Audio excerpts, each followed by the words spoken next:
I'm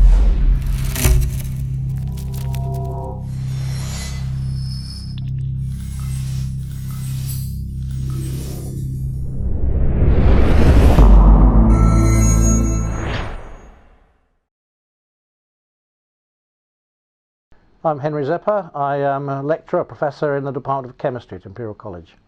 I'm a long-time fan of the way that Apple make products, and when iTunes came about, 8 or 9 years ago, I thought there was lots of interesting prospect for representing the activities of universities in it.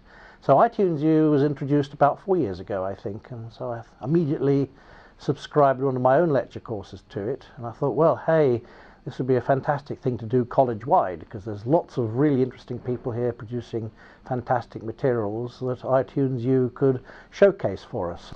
What are the benefits of having content hosted? Well, Imperial College is a very multidisciplinary organization.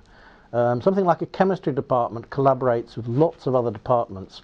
It's really actually can be quite difficult for us to find out what exciting things are going on in other departments, and so one of the reasons for having a sort of a science and also a chemistry page on iTunes U for Imperial College is for the researchers to find out what other people are doing, for the students to find out what we're all doing, for us all to learn from each other. It's a sort of fantastic way of bringing the Imperial College community together, so I think that's a really good way of doing it.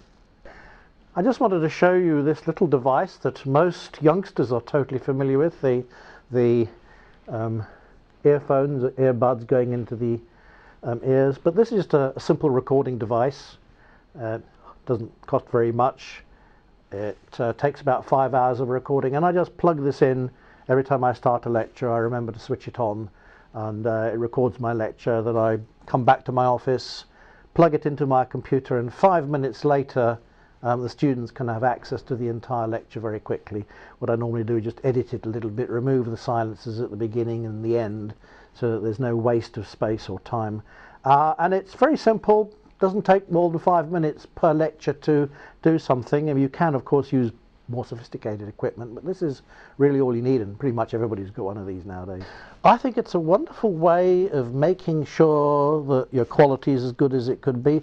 Some of my colleagues have expressed reservations that perhaps the way they phrase their subject might not be exactly as the textbooks say, or someone might sort of email in saying you've got that bit wrong.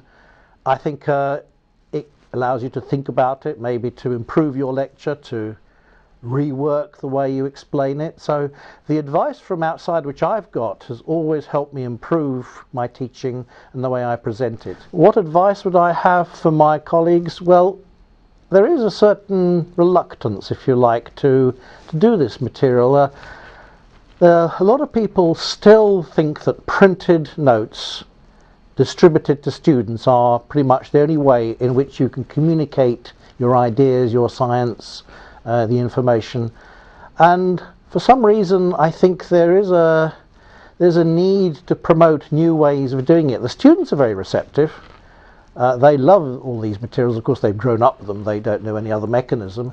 I think there's a disconnect between what the students might expect from us and what us slightly older generation of scientists are prepared to do. So I would hope that especially the younger members of staff, but also the old ones like me, should just take a big breath and go for it. You might not get it right first time, you might need to do a little bit more editing or maybe change the way you do things, but you learn as you go, and it's a fantastic experience to work out, if you like, what the rules are of this.